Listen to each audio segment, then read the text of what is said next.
y lo que pido a todos los con los que hago consultoría es contenido. Sin contenido, vos decís, Chicos, al igual que Mario, decís, es un streaming que muere.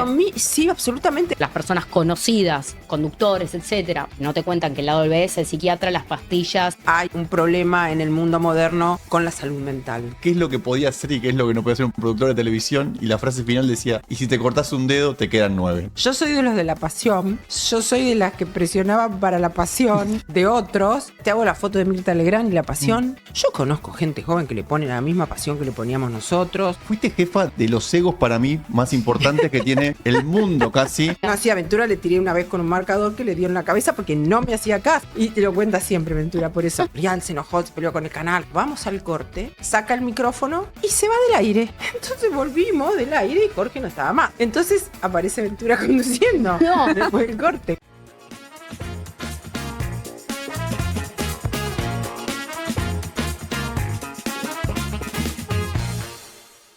Bienvenidos a Emprendedores Argentinos, el espacio donde contamos las historias reales de aquellos que se animan a emprender y por ende a construir futuro en Argentina. Soy Bárbara Cabo y junto a un grupo de profesionales vamos a entrevistar a las voces más destacadas del mundo empresarial, del mundo emprendedor y del mundo del liderazgo en la Argentina. Me acompañan María Lapadula y Albano Piacenza y como siempre decimos, nos pueden encontrar en nuestras redes como Emprendedores Argentinos. Antes de seguir, les cuento algo que para nosotros es clave. Emprender también es cuidar cómo trabajamos todos los días. Flowin diseña espacios pensados para enfocarte, rendir mejor y bancar las horas reales del trabajo. Porque cuando el cuerpo está bien, las ideas fluyen. Flowin acompaña a los emprendedores argentinos.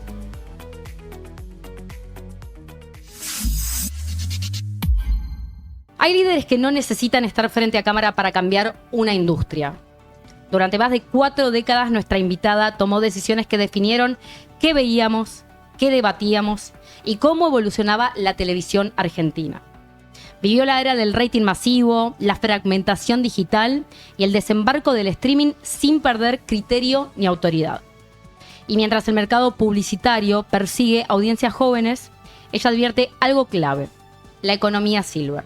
Mayores de 50 activos y con poder de consumo, es hoy uno de los segmentos más fuertes y subestimados del negocio audiovisual. Hablar de medios en Argentina es, en parte, hablar de su mirada estratégica. Nos acompaña y recibimos con un muy fuerte aplauso a la señora Liliana Parodi.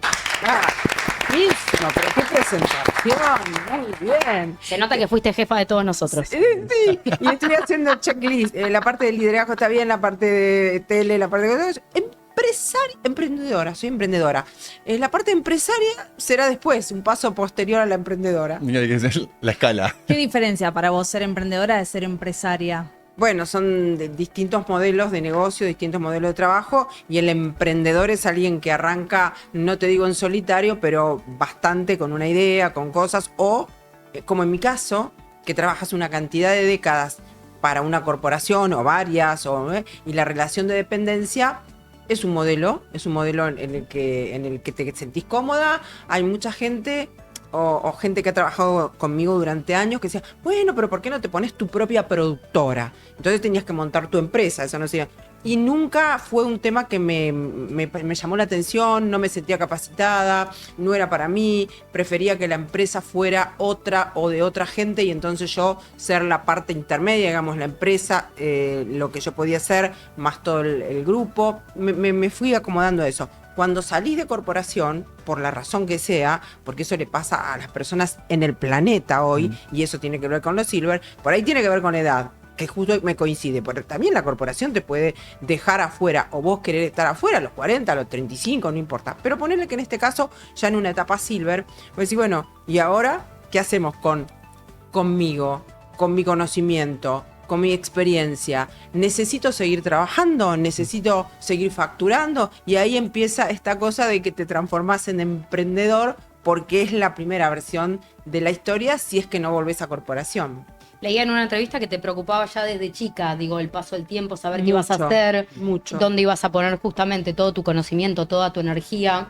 Era un tema que traía conmigo pero desde joven realmente, porque la historia, digamos, de mi vida tiene que ver con muchas necesidades económicas, familiares, cuestiones sociales duras y demás. Entonces yo, a medida que me iba haciendo adulta, pensaba, yo no quiero eso para mi futuro. No sé ni cómo lo pensaba, porque ahora se lo quiero transferir a los más jóvenes y decirle, fíjate cuando tenés 20, 30, qué sé yo, cómo vas a cuidar a ese 80 o a donde la vida te lleve, que parece que hoy nos lleva bastante lejos. Era como obsesión, o sea, de no tener dependencia económica, básicamente era eso porque era lo que me movía en ese momento. Por supuesto que con el tiempo aprendí a que también tenía que estar trabajando para que mis afectos y mi vida familiar y la vivienda, y bueno, había cosas económicas y cosas en lo que hay que construir. Lo que no construí, de verdad que el resultado se ve. Nosotros, las personas más grandes, podemos ver, y ustedes también, en algunos jóvenes, la foto panorámica hasta donde llega, ¿no? Decir, bueno, hace la foto panorámica de tu compañero del secundario, de tus compañeros de trabajo, entonces vos ves a ver cómo nos fue en la vida en general a todos. Entonces yo creo que ahí es donde uno tiene que transferir eso. Cuanto antes empieces a prever algunas cosas, puedes tener hechos fortuitos, cosas que vos no podés prever, sí. Estamos hablando de las que podés. Por supuesto. Prevenir o trabajar desde antes o dedicarle un rato de tiempo a ese pensamiento y a ese yo futuro. Bien. Liliana, te quiero preguntar porque, a ver, lideraste un canal histórico durante mucho tiempo. Yo creo que venía pensando cuando venía manejando para acá, digamos, un poco la educación sentimental de la producción de televisión de muchos productores. Depende mucho de lo que fue tu camino en América, porque muchos productores que hoy son líderes de canales fueron gente que empezó con vos. Sí. ¿Cómo fue evolucionando tu forma de liderar, digo, si pensás desde que arrancaste hasta el día de hoy? Bueno, seguramente evolucionó y por suerte evolucionó. En otras cosas sigo teniendo bastante estructuras a la hora de armar proyectos, trabajar con un sistema. Lo estamos haciendo ahora como un método, ¿no? Lo estamos trabajando con Melina Masnata, que es una genia de la educación y la inteligencia artificial. Estamos trabajando juntas y estamos generando el método LP, Liderar con Propósito. ¡Eso! En base a toda esa historia y decir, bueno, cómo armar las cosas, cómo haces que suceda que una persona lidere, como puede ser un conductor de televisión, qué programas, qué empresas tengan un ordenamiento, una cuestión alineada, un diseño, una invención, una reinvención, depende la situación, pero se lo vas aplicando a todo lo que puedes hacer.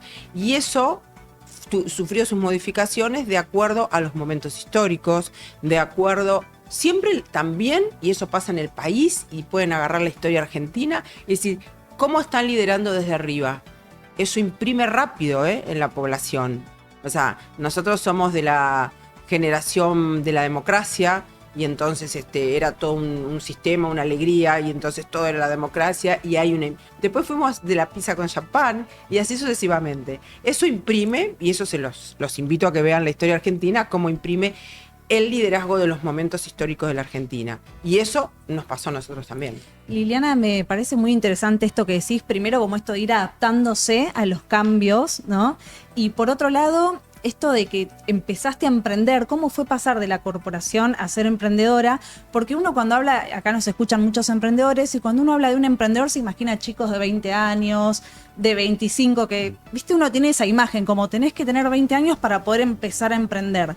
¿Te encontraste con algún palo en la rueda o con algún miedo, alguna inseguridad, algo? Me encontré con desconocimientos varios de mi parte, porque al estar en mi caja boba, desconocía un mundo que estaba allá afuera, en donde el emprendedor es solo, o con un pequeño grupo, pero está solo, no tenés alguien, no tenés una referente. Sí, Esa una estructura, un liderazgo.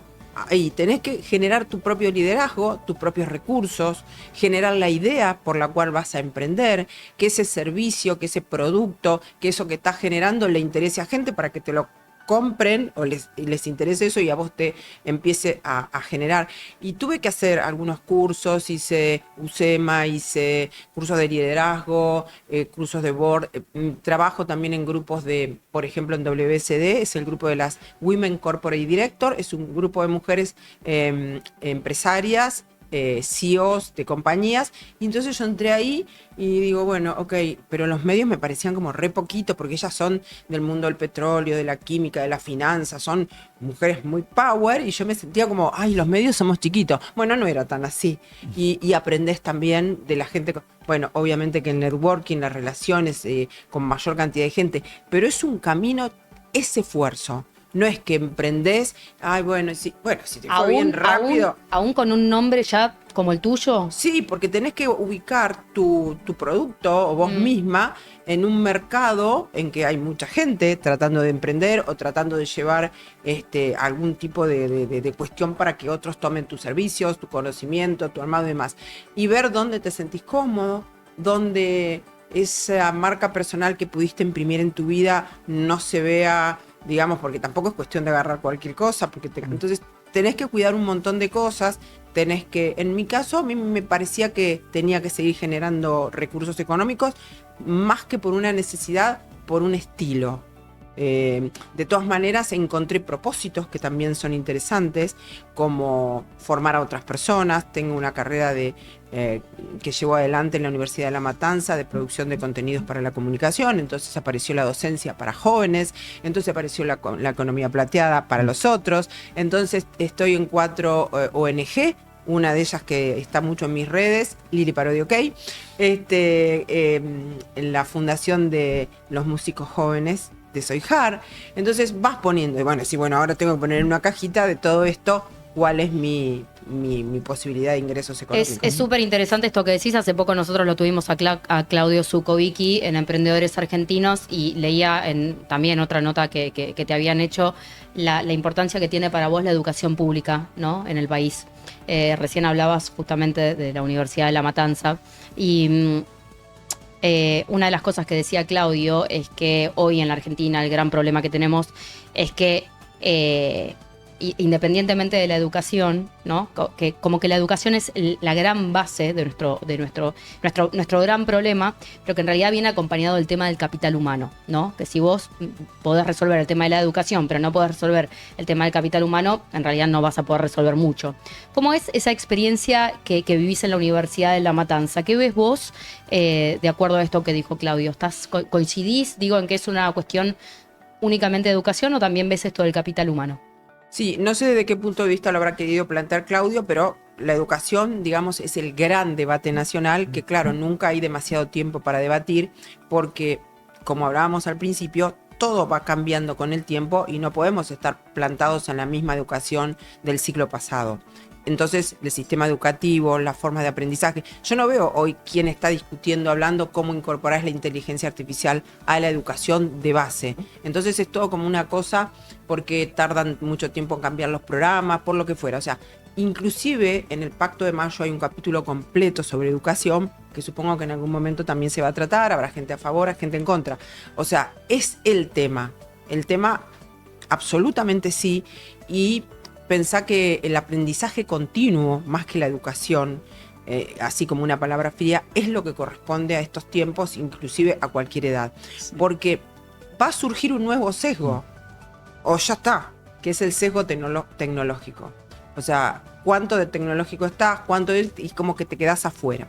Entonces, en el caso de los chicos de La Matanza, yo tengo mucha admiración por esa universidad de hace muchos años, porque por cuestiones de dar charlas, gente amiga que tengo ahí, fui, y son los primeros universitarios de las familias de La Matanza. Y realmente hay más de 60.000 alumnos, y es realmente un lugar en donde uno ve la transformación de las historias de vida a través de la educación.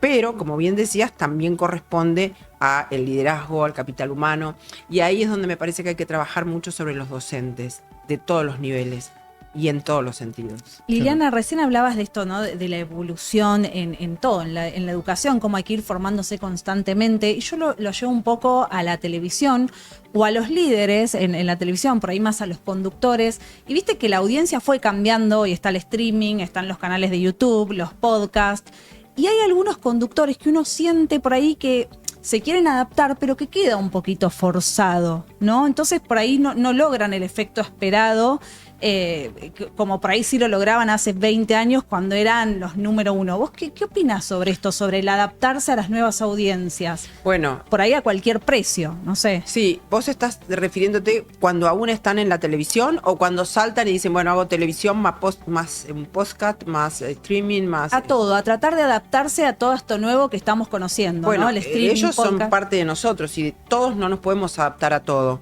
Entonces seguramente habrá algunos que no puedan. Y lo que es en el caso de los conductores o de las personas expuestas públicamente, desde un político hasta un actor, a veces el público te jubila y dice, bueno, listo, Sí. no sé, pero yo acá estudié, no. No hay mérito que valga y te Claro, dejan. no hay estudio, no hay Durísimo. A lo mejor adaptación. una cosa que hiciste es una respuesta que diste, un programa que no gustó, te puede dejar afuera de la carrera. Eso pasó siempre.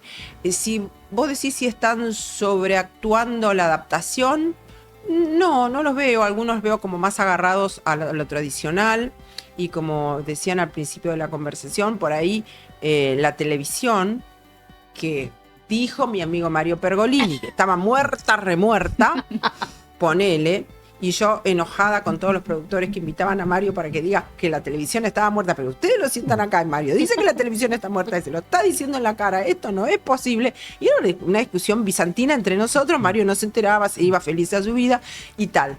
Entonces, él es un pionero en el tema de streaming, en el tema de innovación, en el tema de tecnología, lo es. Como fueron pioneros con su CQC. Quiero decirte que yo era la gerente que recibí CQC como programa en el canal, porque ellos primero nos trajeron el Rayo.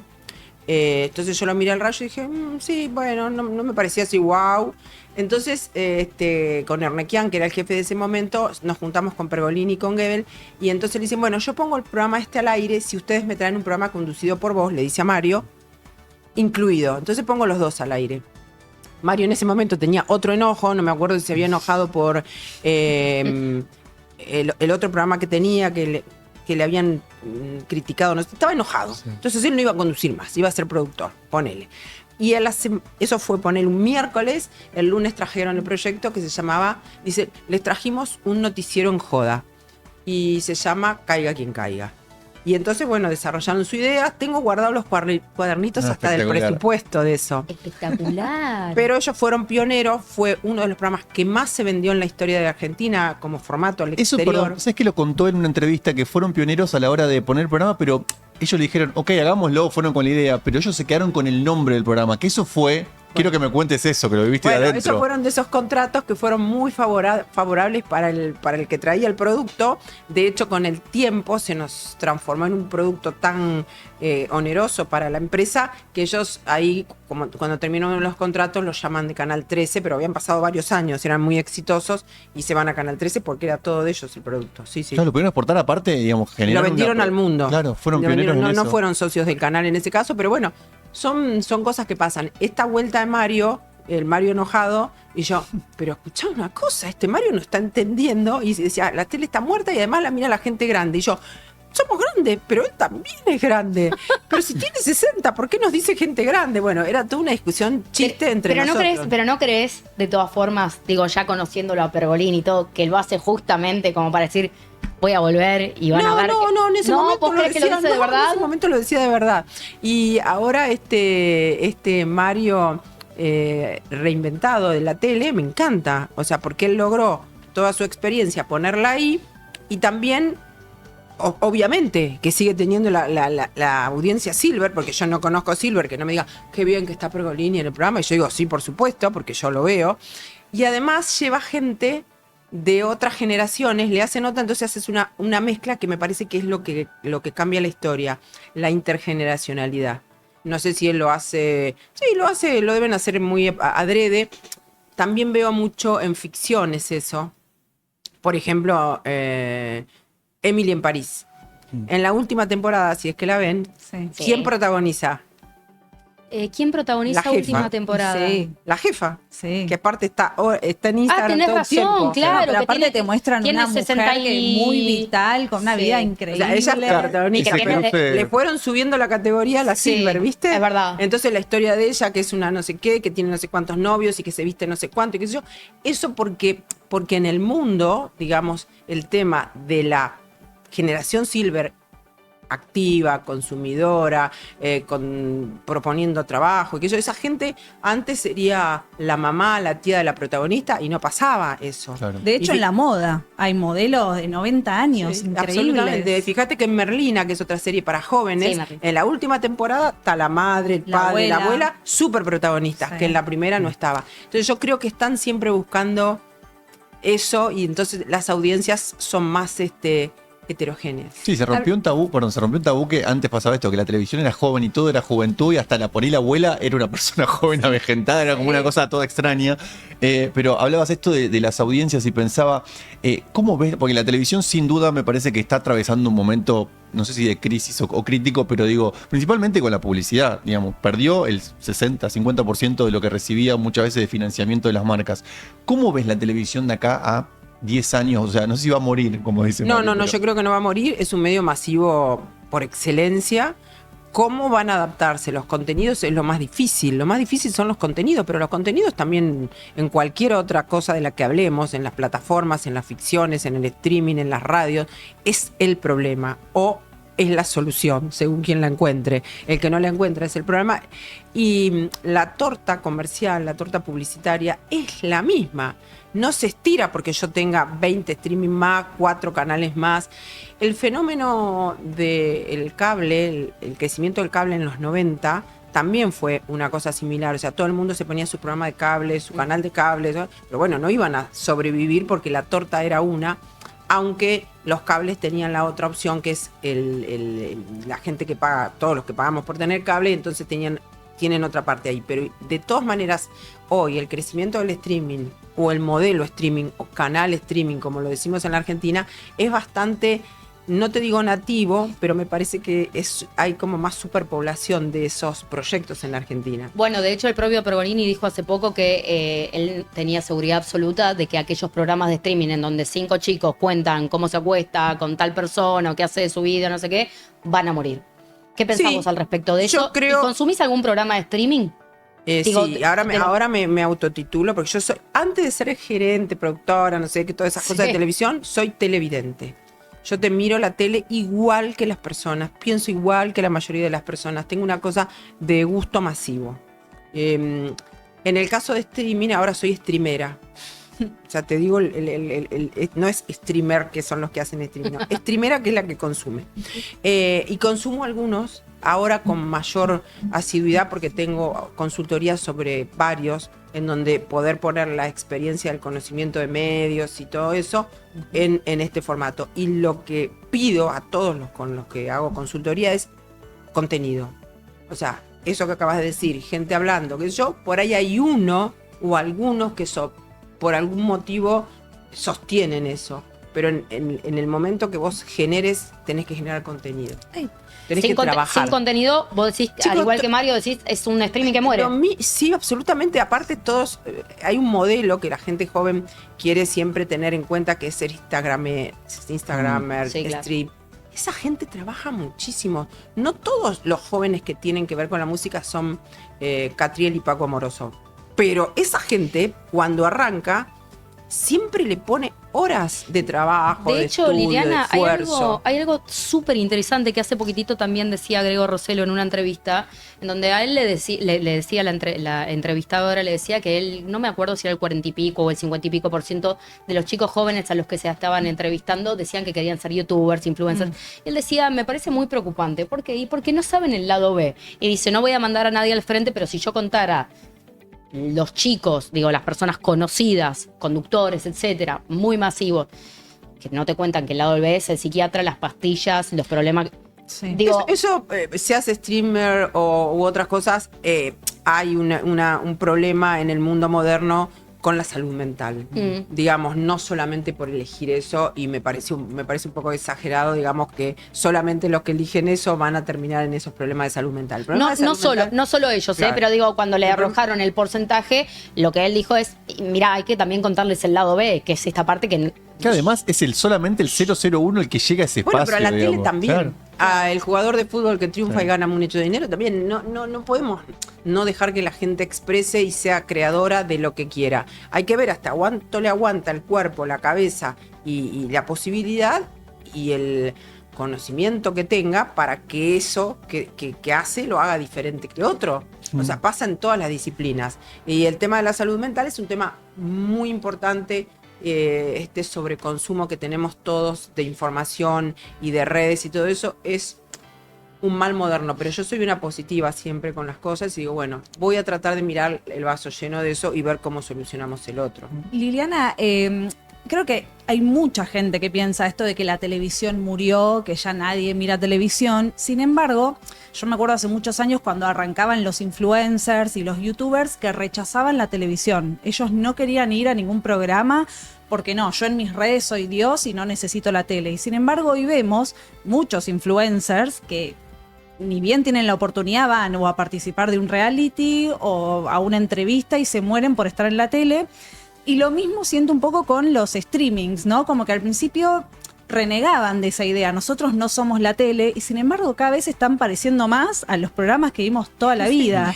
Sí. ¿Qué opinas de esto entonces? Porque al final es como que la tele no muere nunca. Bueno, la tele no va a morir nunca porque es un medio masivo en donde haces así, está y funciona y Sí. tal. Y además, la tele que nosotros conocemos, la mayoría es la tele paga, porque pagamos un cable, un satélite para verla, pero en realidad la tele es como la radio, es gratis. O sea, te Sí. llegarían los canales gratis. Pero bueno, más allá de eso, y de revisar los contenidos y que pelee contra todo lo que le aparece nuevo, etcétera, etcétera, este tema que mencionabas es correcto y también es, a ver, algunas veces todos los programadores tratamos de decir, bueno, pero si tiene éxito en las redes o si tiene éxito en streaming, traigámoslo a la tele porque entonces hacemos la mezcla fabulosa. Todos soñamos con la mezcla fabulosa y a veces no da tampoco. Decir, pero ¿y qué pasa? Acá no pasa nada con la persona, con su contenido. No es que era lineal, que funciona bien en el streaming y funciona Entonces bien en la funciona. tele y viceversa. Esos son magias que se dan con algunas personas, con contenidos de algunas personas o de algunos programas. Pero bueno, sí, todos tratamos de saltar de un lado al otro, los programadores, los actores, los famosos. Y algunos, por ejemplo, hoy eligen todos los famosos ir a los streaming, más que Sí, ir a... es verdad. Que es como el lugar donde... Vinculado a eso, porque me había quedado pensando en esto que hablabas de la edad, ¿no? Hace un rato que hablábamos de que hoy hay hasta modelos de 90 años y en un momento viste que muchos actores se quejaban, muchos periodistas se quejaban, conductores se quejaban y decían, yo tengo un montón de experiencia, soy periodista, soy buenísimo, y llaman a una influencer porque tiene 500.000 seguidores. Y algunas publicidades. También. ¿Qué tan importante crees vos que es hoy tener muchos seguidores o buena presencia en redes para tener un trabajo en la televisión? En la televisión no tanto, en los streaming sí. En la televisión eso podría sumar, pero como te dije antes, a veces no es directo No es para lineal. nada, es como otro público, porque el público que te conoce de redes y ese tipo de cosas puede ser que no tenga nada que ver con ese público más 50 que tiene la tele, entonces tenés todo un proceso hasta que te adoptan y demás. No es lineal la cantidad de seguidores con que te vaya bien en la tele, ni al revés. Pero en los streaming sí decís que es importante. Sí, en los streaming están como más atentos a decir, bueno, a ver sí, claro, porque es la otra búsqueda. Entonces, bueno, puedo adaptar a alguien que tiene muchos seguidores en Instagram a que sea uno de nosotros hablando acá, según el contenido que tenga. Sí, se fijan un poco más. También hay una tendencia a decir, bueno, a ver cómo promediamos en edad, porque esto parece ser para gente más joven, mejor le ponemos enfrente gente que entienda su código, tenga una conversación que entienda el que está del otro lado, y todo el mundo, viste, que empieza, bueno, traen a un periodista más grande o a un actor más grande y si se copa la cosa sale, y ahí está lo intergeneracional que te decía. Sí, está como empecé, si hay como ingredientes que a veces no son 2 más 2, 4. Te quería preguntar recién, hablábamos de la juventud, de ese traspaso generacional. ¿Qué visión tenés hoy de cómo los jóvenes viven la pasión por el trabajo? Porque, digamos, fue cambiando mucho, me parece. Voy a contar una anécdota, digamos. En la época del canal había un cartelito que teníamos en la producción, que era una muestra de época, que hablaba de qué es lo que podía hacer y qué es lo que no podía hacer un productor de televisión. Y la frase final decía, y si te cortás un dedo, te quedan 9. No te preocupes, seguí laburando que hay que sacar el programa al aire. No, esa no la vi yo en el canal. No, pero era una muestra de época que era un Claro, poco eso. claro. Había una pasión y que había que hacer lo que había que hacer. Yo soy de los de la pasión. Yo soy de las que presionaban para la pasión de otros, que cuando no se las encontraban me traía problemas. Pero yo creo que hay una parte de eso que sigue existiendo en esto de los medios, o en el streaming, o en la radio, o en el que quieras. Hay una cosa superior. O sea, yo lo sigo pensando. Si vos vas a trabajar de periodista o de comunicador, primero que hoy no se salva la gente trabajando en un solo lugar de eso, para empezar a hablar. Entonces tenés que tener mucha pasión, por lo menos en el arranque. Y después, cuando llegás a ser una persona reconocida, que puede tener un buen contrato, si no tenés pasión, pero aparte te hago la foto de cualquiera, vos decime cuál de todas esa gente, o sea, te hago la foto de Mirta Legrand y la pasión, o sea, ella no necesita trabajar hace cuántos años, pero tiene una pasión. Ahora, la pasión de ella incluye saber del invitado, escuchar, estudiar, tratar de que... Imagínate que ella no es un tema que seguro que se puso a pensar alguna vez si lo que está hablando va a ser un recorte, un short, ¿viste? No tenía ni idea, pero ella funcionaba así. O sea, ella te hacía preguntas y cosas que después nosotros replicábamos en el resto de los programas. Decime si no es pasión, además de conocimiento. Sí, te digo, alguien así como... Pero todas las personas con las que yo he trabajado que han llegado a tener un gran nivel de reconocimiento público, y sí, la pasión la tenés que poner. Y lo demás es como, yo bueno, trabajemos de... Pobre, no voy a decir administrativo, porque los administrativos pueden tener pasión también, pero quise decir como un trabajo un poco más cuadrado, donde la cosa sea, bueno, cumplir un horario, y si traigo un valor agregado de conocimiento, no importa. Me parece que para este negocio hace falta. Te iba a decir, pero ¿pensás que cambió esa pasión, digamos, los jóvenes de antes, por ahí en los 90, en los 80, digo, tenían la misma energía que tienen los de ahora, que pareciera que algunos están como más apegados al disfrute un poco más instantáneo? Eso está pasando, y me parece que también es como la televisión murió. Dale, batimos ese parche y decimos que los pibes de ahora no sé qué les pasa, que no le ponen pasión. Yo conozco gente joven que le pone la misma pasión que le poníamos nosotros y no tiene nada que ver. Son modas de decir, los jóvenes no miran televisión, los jóvenes son abúlicos, los jóvenes no miran política. La verdad que son muletillas. Yo no creo en absoluto que eso pase con los jóvenes en general. Ahora, Liliana, ¿sí crees, o por lo menos sí te voy a hablar con una mano en el corazón, de lo que me pasa a mí como televidente? En la época, por lo menos actual, de la televisión, he visto correrse límites como no se han corrido nunca, jamás antes. Por un punto de rating, hoy, digo, creo que uno puede ver cualquier cosa, de verdad. Y también me parece que, digo, mucha gente se ha cansado en ese aspecto, capaz, de la televisión, porque antes la tele, o no sé si a ustedes les pasa, a mí lo que me pasaba es que yo antes prendía la tele cuando era más chica, ¿no? Y veía a alguien que para mí era un referente, que alguien que hablaba bien, alguien que no sé, que era educado, que sabía preguntar, etcétera. Y hoy hay, digo, esta cosa de ir, no sé si es hacia abajo, si es regular hacia abajo o qué, pero sí que se han corrido determinados límites. ¿Cómo lo ves vos eso? ¿Es una idea mía? ¿Es una idea que vos la ves y que en realidad vale todo por un punto más de rating? Yo creo que tu espíritu crítico maduró y por eso te está pasando esto, porque eso que está pasando pasa hace una eternidad. Pero te doy un caso bien Dale, concreto. Lo que pasó, no sé si fue el año pasado, con Viviana Canosa, por ejemplo, ¿no? Que era, era todos los días, de verdad, una cadena nacional en donde no sé en qué quedó el tema, tampoco digo es un tema mío, pero digo, se hablaba con mucha liviandad de cosas muy pesadas al aire todo el día y dale, está bien, pero tuvo, digamos, si ella no tenía las... para demostrar que esas cosas eran reales en la justicia y todo lo demás, pasa lo que pasó. Viviana no tiene programa. O sea, no es que es liviano hacer lo que quieras hacer. La verdad es que creo que no es tan liviano. Sí, o el comentario de Ari Paluch en la radio, se quedó sin trabajo. Está bien, pero digo, se permitía... Yo creo que es mucho más, es mucho mejor que, mirá que hablamos de los 90, los años en donde el género, en el mismo Para mí se cuidan más ahora. Sí, en el mismo CQC, vos no te acordás, pero digamos, se jugaban límites con el humor y sí, con cosas es verdad. que y ni te digo en la época de los programas cómicos de los años 80 o qué sé yo, también se llegaban a límites que hoy serían increíbles que nos tomemos humor desde esas cosas.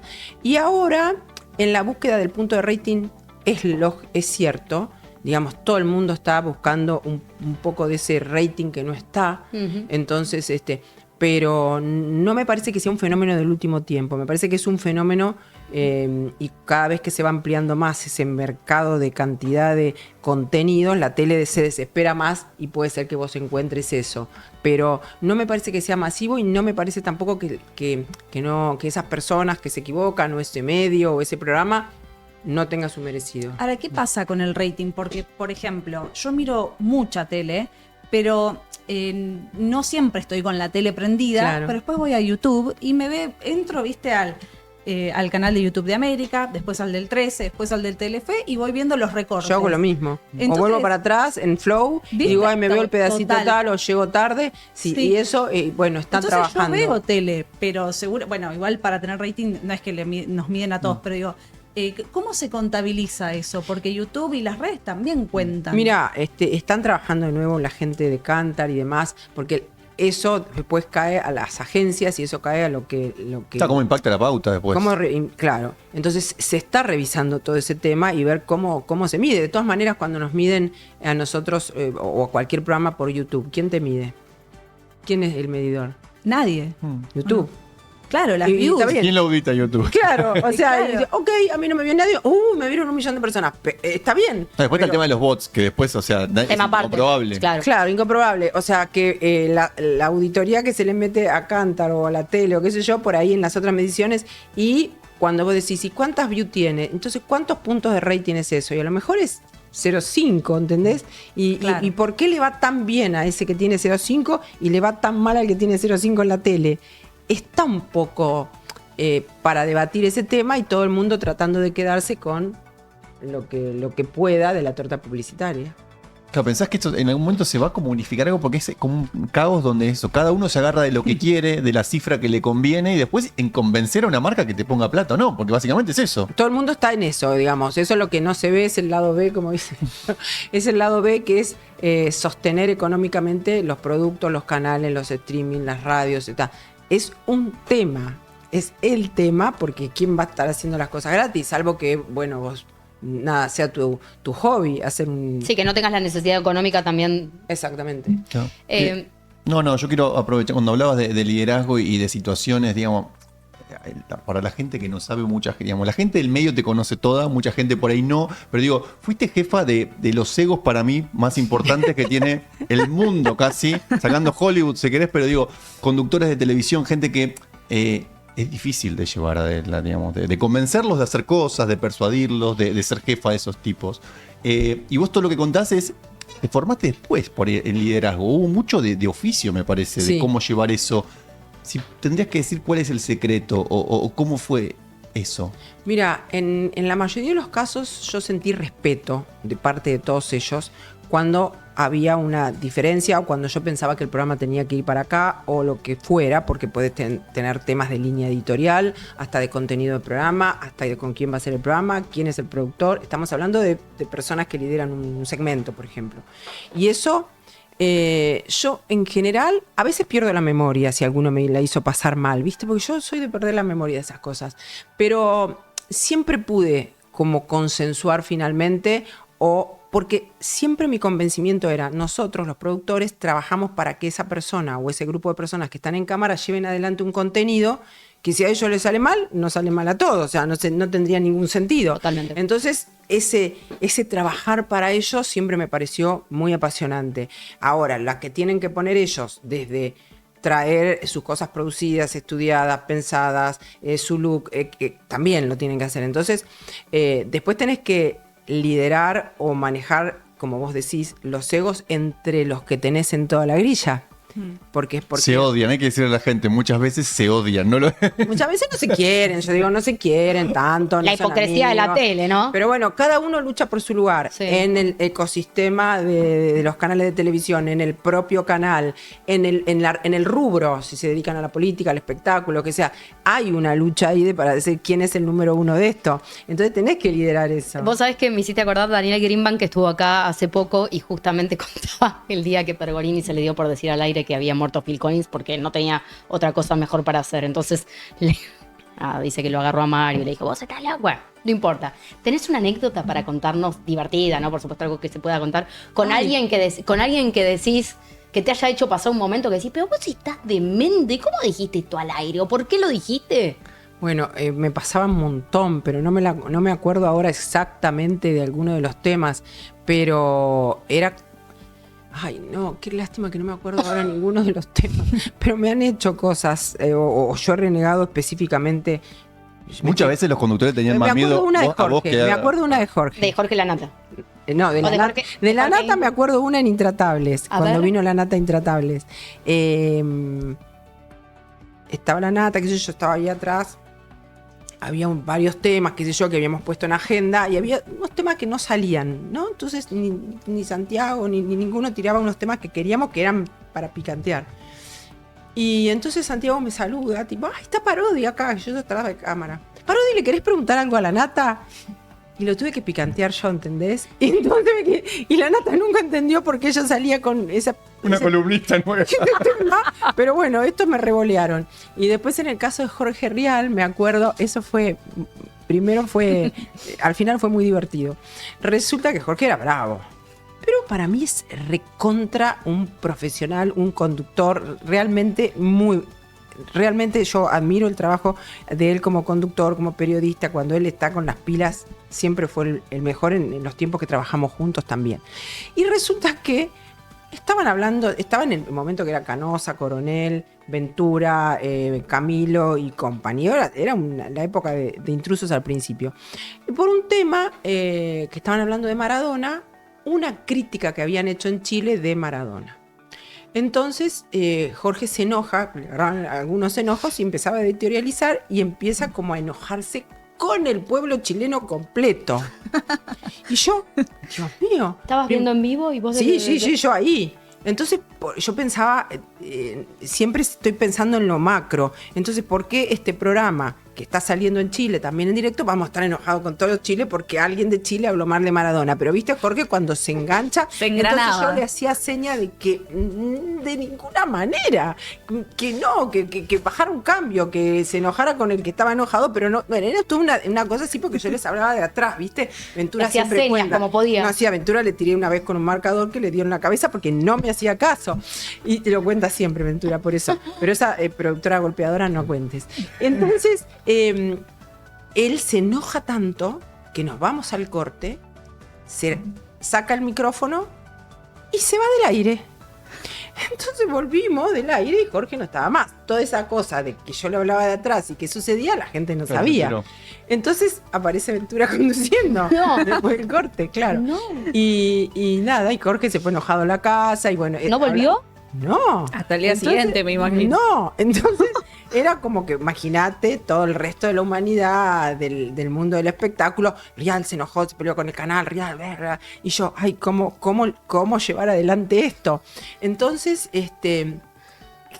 o salimos a la prensa a decirle, no sé, tuvo jaqueca Claro, o no sé inventamos qué. algo. Le bajó la presión. Tenés que empezar. Y en ese momento teníamos un programa que lo habíamos tenido muchos años antes, pero en ese momento lo conducía, ay, no me puedo acordar el nombre de la chica, la conductora paraguaya que conducía Gente que busca gente.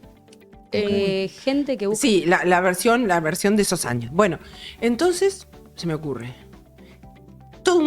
Hicimos todos, al otro día abre otra persona y aparece ella con Jorge, que lo había encontrado porque había perdido la memoria y entonces lo traía y hicimos un chiste. Un chiste para ¿Me está... justificar. No, ¿en serio? Para, ¿vos lo convenciste a Jorge de eso? Porque... Sí, pero porque él después se le pasaba. Ah, se le pasó. Entonces, Sí, y se habrá dado aparte, cuenta los que- intrusos de esa etapa era muy con mucho humor. Pero como se había enojado tanto, no le podíamos encontrar la vuelta. Pero así de esas había que generar todo el tiempo. Por eso ahora me acordé de esa. Pero Tengo ¿Tenés en tu haber? convenciendo presidentes argentinos que se enojaban porque le sacaron un lugar en la mesa de Mirta. Era todo un tema todo el tiempo. Liliana, y hablando un poco de liderazgo, hoy mencionabas que por ahí el tema de los medios con este grupo de mujeres era como muy chiquito y que en realidad no era tan así, pero vos en su momento y todavía fuiste una de las pocas mujeres líderes en la televisión o en los medios en general. ¿Sentís que te pesó un poco esto de ser mujer o que te costó un poco más por ser mujer? En ese momento no lo pensaba. Pero ahora en el revisionismo histórico estoy considerando que fue durísimo. Lo que pasa es que yo, como te decía recién, hacía como, bueno, no me acuerdo de los temas que la estoy pasando mal. No, y una se da cuenta con el tiempo. Pero yo tuve directores y gente con la que hoy en día me encuentro. ¿Vos te acordás cuando trabajabas con tal? Sí. ¿Pero vos no te acordás en el estado que estabas? No. Es como que había como, no sé, el síndrome, ¿cómo se llama? Cuando ¿Del impostor? No, el secuestra. De Estocolmo. Ah. No sé qué hacía. Sí, estaba O sea, naturalizado vivir bajo una locura de una presión, de presión, maltrato. qué sé yo. Ni siquiera lo vivía como maltrato, ni siquiera podía considerar. Claro, en ese momento vos no lo veías no como lo tal. consideraba. Entonces sí, después vi a las vueltas de la vida, más por lo que me dicen, pero sobre todo el tema de que siempre era más fácil que eligieran a un colega mío, a un productor o a un director que a mí. Eso siempre me pasó.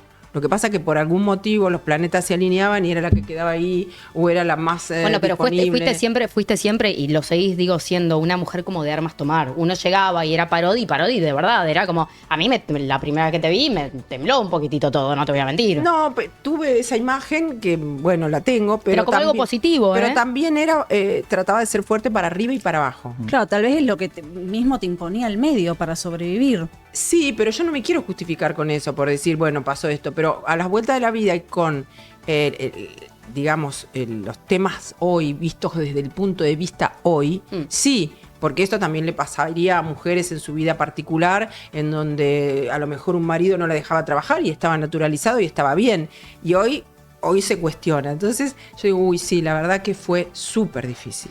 ¿Y hay algo que cambiarías viéndolo hoy a la distancia? ¿Alguna decisión? ¿Algo que hayas hecho y que digas?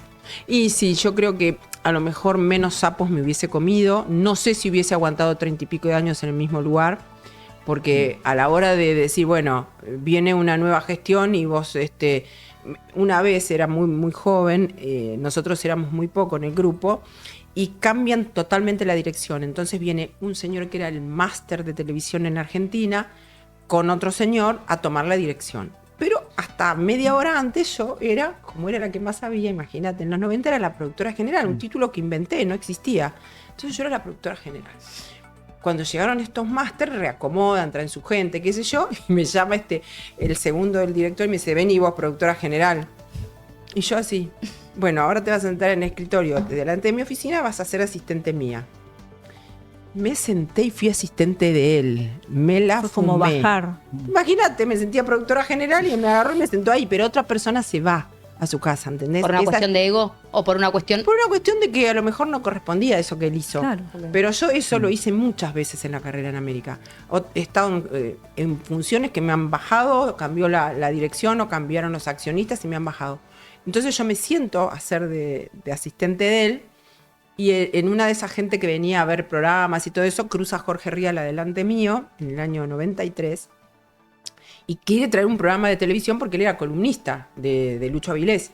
Entonces trae un proyecto a este director y después yo le digo, bueno, si me dejás ya de ser asistente, me voy a volver a la producción y me gustaría producir el programa con Rial. Y eso fue el Periscopio. Fue el primer programa que condujo. Sí, con Andrea Frigerio. Todos los caminos conducen a Jorge. Sí, después Jorge, yo a los 3 meses dejé el programa y me fui a hacer el primer canal de noticias de Argentina, que era CBN. Increíble. Que también ahí moví una interna adentro y yo hice todo, porque hay que hacer todo un ¿Qué edad trabajo. tenías en ese momento, Liliana? En ese momento tenía 30 años. Hice toda una movida como diciendo, ¿por qué no me estarían llamando a mí para un canal de noticias? Suponete que fui y le dije a uno, que le dijo al otro, que le dijo al otro, que le dijo al dueño. Estabas convencida vos. Lo que te iba a decir, estabas muy enfocada en tu objetivo Sí, y claramente hay que estar ibas- enfocado. Liliana, ¿y sentís que hoy Exactamente. cambió este tema en los medios con respecto a las mujeres? productoras, periodistas. Sí, yo en la última etapa tenía todo el equipo, eran casi mujeres, la gerente de producción, la de noticias, la de programación. Cambió, pero no se la hacen fácil igual. O sea, no es que dure, te hacen volver para atrás, que encuentran otra. Bueno, lo mismo que me pasaba a mí, pero hoy se diluye más rápido. Liliana, ha sido un placer, la verdad, esta vez tenerte nosotros, ¿no? Entrevistarte a vos. Ha sido, de verdad, como una referente, seguís siendo una referente muy importante para aquellos que hacemos televisión. Y particularmente yo coincido en que sin pasión no hay forma. No, yo siempre digo, hay que ponerle la pasión, no importa si te toca el programa más importante del canal o el micro más chiquitito. Y yo se lo imprimo ahora a mi consultora, a la chica Silver, a la universidad, a los proyectos que me ponen adelante. Le pongo todo. Termino un poco cansada, quiero que sepa. Aplaudimos muy fuerte a Liliana Parodi.